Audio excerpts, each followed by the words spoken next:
Magandang umaga po sa ating lahat, Luzon, Visayas, and Mindanao. And syempre sa ang sulok mang mundo, ito po ang inyong lingkod, ang munting tinig ng ordinaryong Filipino, all the way from Sultan Kudarat. Okay, ang pag-uusapan po natin mga kamunting tinig, ba't bago po yan? Dito po ako sa labas ulit, no?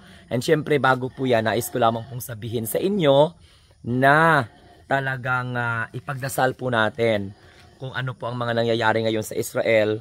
Again, sana po wala tayong mga kababayan na masawi or mabiktima sa pag-atake po ng Iran dyan po sa may Israel. So pag-uusapan natin mga kamunting tinig, itong, nako, hindi ko maintindihan kung paano kinakapala ni Aimee ang kanyang mukha sapagkat, diba, sinabi ko na po nga sa inyo noon na si Robin Padilla ay nagboluntaryo na magiging campaign manager sa 2028 ni Sara Duterte at saka ni Aimee Marcos. Dahil isinusulong po ni Robin Padilla, okay, na matandaan po natin, inendorso niya ang kandidatura ni Aimee. Ngayon, pinapangalaganap ni Robin Padilla na magiging pangulo si Sara, maging vice president si Aimee. Kaya nga may Sara-Aimee tandem. Pero mga kamunting tinig, lumabas po ang reaksyon ni Panelo. Alam naman natin na itong si Salvador Panelo ay Presidential Legal Counsel ito ni Rodrigo Roa Duterte na nakakulong dahil sa salang crime against humanity doon po sa The Hague, na kung saan humihingi po sila ng interim release. Pero hindi ata sa Pilipinas sila uuwi, kundi sa ibang bansa, pero hindi pa po natin alam, subject to be discovered pa. Okay, so ito mga kamunting tinig, Diyos ko, Ginoo ko Lord, dapat daw, sabi ni Panelo, Sara Robin.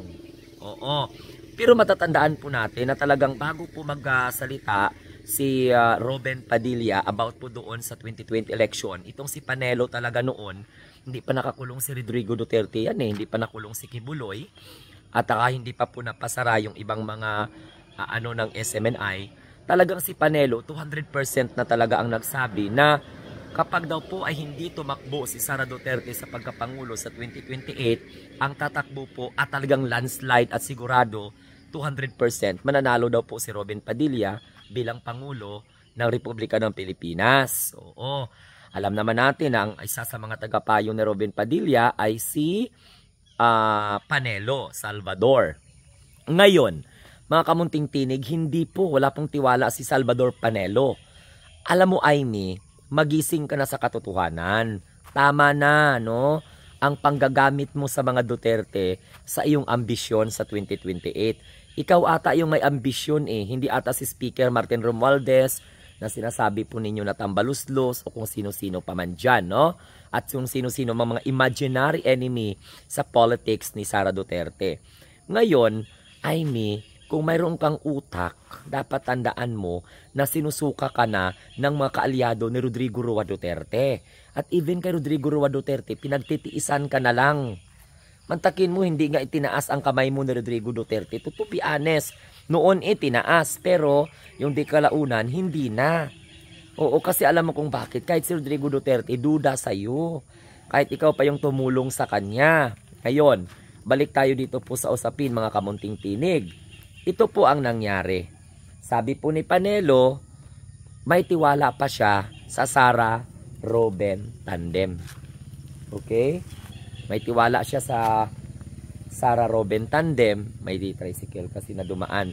Pero wala siyang tiwala sa Sara-Aimee. Natatandaan naman natin mga kamunting tinig na talagang gano'n naman talaga yung sistema ng paniniwala ni Panelo. Oo, pero ewan ko ba kung bakit si Aimee ay gagang-gaga pa rin sa pagsuporta kay Sara Duterte at iinuuto. Diyos ko, Ginoo ko, patawara sa si maternidad. Mintan mo si Aimee gani, oo, parang na siya ni Sara, parang puppet. Sunod-sunuran na si Aimee. Kaya Sara Duterte, naku, Diyos ko, senador ka. Tapos ikaw pa yung tumulong sa sa tatay niya para maging pangulo ng Republika ng Pilipinas, pero itsapuera ka sa kanya. Talagang ginagamit ka lang. At ganito yun, no? Sabi pa dito ni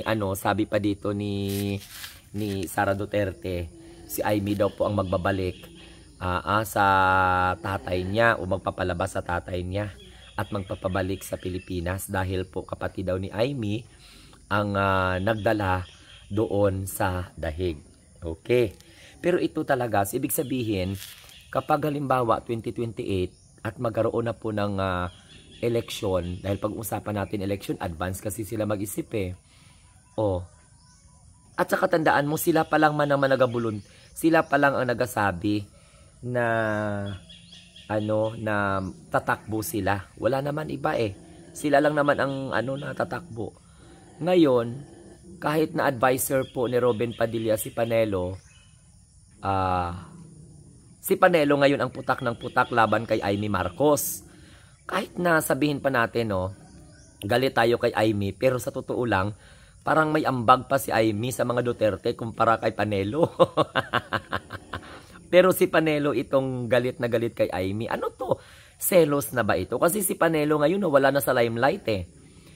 Kasi si Panelo hindi naman kay Sara Duterte.